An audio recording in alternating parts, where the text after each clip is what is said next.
विधायक उमा खापरे ने बिजली के करंट से मृत हुई आलिया के मुद्दे को उठाया विधान परिषद में। देखिए वीडियो।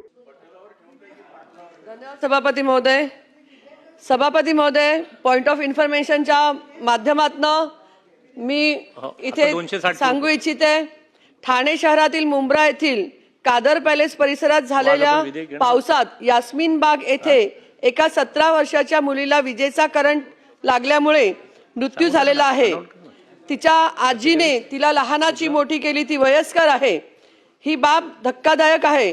या भागात टॉरेंट कंपनीची वीज असून मोठ्या प्रमाणात या कंपनीच्या माध्यमातून भूमिगत वीज वाहिन्या जात आहेत।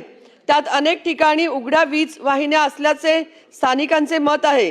या मुलीच्या कुटुंबियांना टॉरेंटो कंपनीने मदत तातडीने त्यांच्या कुटुंबाला द्यावी आणि यापुढे विजेच्या वायर उघड्या किंवा मोकळ्या राहून कोणतीही दुर्घटना होणार नाही यासाठी शासनाने टॉरेंटो कंपनी व इतर सर्वच वीज कंपन्यांना निर्देशन देण्यात यावे अशी मागणी मी पॉइंट ऑफ इन्फॉर्मेशनच्या माध्यमातून आपल्या समोर करत आहे। धन्यवाद।